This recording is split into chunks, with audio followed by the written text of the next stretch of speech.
Who wins? Kettlebells versus dumbbells? I'm just kidding. They all work. This is a question I get all the time. Marcus, what is the difference? Can I just use dumbbells instead of kettlebells? Do I have to buy more weights? And the answer is a resounding yes. You do. I'm sorry.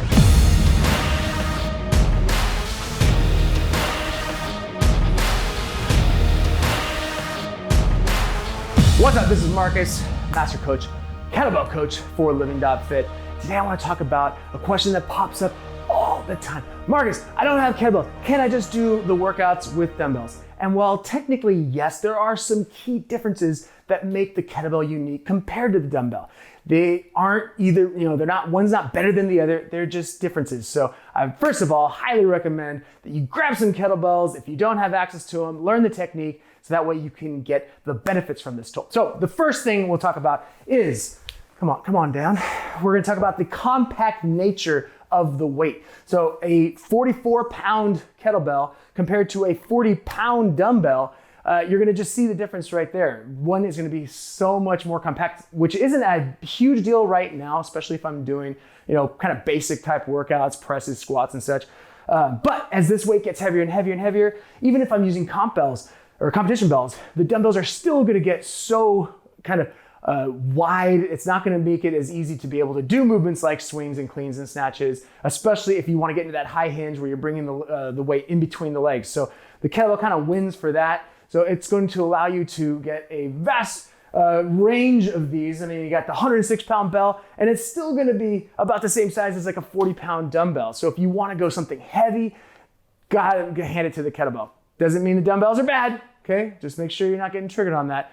Kettlebells are just going to make it a little bit easier to do heavier work in a more ergonomic way.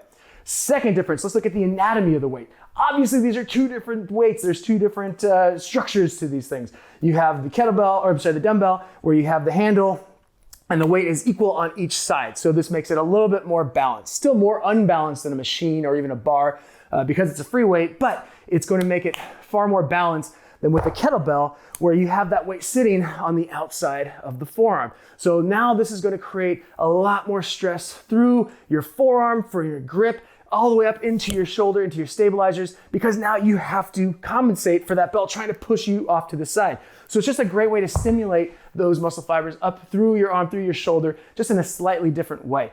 Because again of that compact nature, and now with that anatomy, it just makes it very easy to sit in that rack position. So if I have that dumbbell and I get into the rack position, from here, sure, I can get used to this, but if I want to perform complexes, circuits, move in different planes, it makes it a little bit harder to hold that in that position, a lighter weight. Whereas I can get a heavier weight in that same position, and once you understand the technique, you understand the rack position, now I can hold this much, much more easily. So now I can string together exercises far easier than I can do with the dumbbell, and I can hold it here a little bit longer, but it's still challenging because it's a typically heavier weight.